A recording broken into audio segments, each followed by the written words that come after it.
All right, today we are digging into a true masterpiece of French cinema, Jacques Becker's 1960 film, The Hole. Now, this Hole explainer is inspired by a really fantastic 2025 review from Cyan McGrath that just perfectly sums up what makes this prison break movie unlike any other. So let's get right into it. So, let me start with a question that gets right to the heart of this thing. Can a movie be both monotonous and thrilling? I know, it sounds like a total paradox, right? But that exact tension is what makes The Hole a masterclass in suspense. It takes the absolute drudgery of prison and the tedious, repetitive work of an escape, and somehow it turns it into one of the most nail-biting experiences you'll ever see on screen. You see, The Hole just throws the typical prison break playbook right out the window. Forget about the fast-paced action, the epic scope, the big emotional speeches. Becker's film finds all of its power in the quiet moments, in the meticulous, painstaking process, and in this unspoken bond between these guys who are so relatable precisely because we know almost nothing about them. It just trades all that Hollywood spectacle for a raw, gripping realism that is way more effective. So let's meet the men at the center of this story. We're going to take a look at who they are, what they're up against, and the incredibly daunting plan they've set into motion. Okay, so picture this. Inside a single prison cell, you have 4 inmates. These guys are facing brutally long sentences. I mean, some are even looking at the guillotine. And they are secretly, meticulously planning their escape. And then, a newcomer, this guy Claude, gets thrown in with them. And the immediate question is, can we trust this guy? The review nails the vibe perfectly, comparing it to boys at a summer cabin trying to determine if their new roommate is similar enough to be trusted, only, with life and death stakes. And their plan? Oh man, it is a grueling, multi-stage marathon. First, they've got to hack through the solid concrete floor of their own cell. Then, they have to navigate the dark, unknown grounds underneath the prison block, break through even more walls, and then finally reach the city sewer system. Every single step is this monumental task, just filled with its own unique and absolutely terrifying risk. And this right here, this brings us to the core genius of the film. How in the world does Jacques Becker create this unbearable tension from actions that are, on the surface, incredibly boring and repetitive? Well, this is what we're calling the art of tense monotony. This quote from the review just sums it all up. The film literally swaps the soul-crushing monotony of just being in prison for the painstaking, repetitive labor of trying to escape it. But here's the thing. This new monotony is charged with hope and fear and suspense. Every single chip of concrete, every turn of a makeshift tool suddenly becomes a life-or-death moment. So how does he pull this off?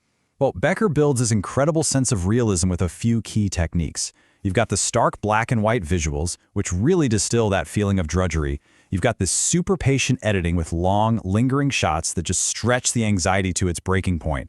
And crucially, there is no musical score. None. This forces us, the audience, to focus on every scrape, every cough, every distant footstep, the actual terrifying sounds of the escape.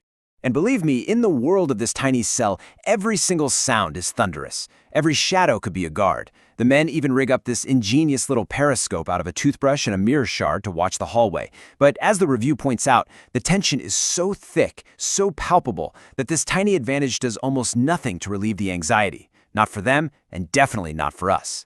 But then something really interesting happens. Once they finally break through that first barrier, the floor, the tension actually shifts. It doesn't go away, not at all, but it changes. Now they have more space, a bit more freedom to move in the tunnels below.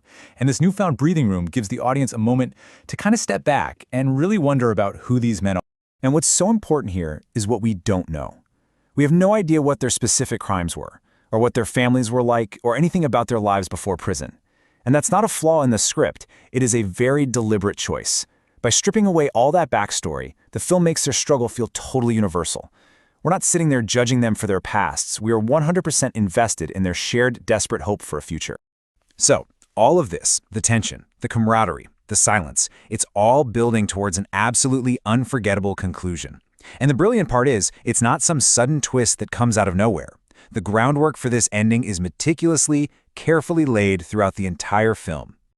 Yeah, the film plants the seeds for its ending right there, in plain sight. When you watch it a second time, you'll see all the clues, all the little hints.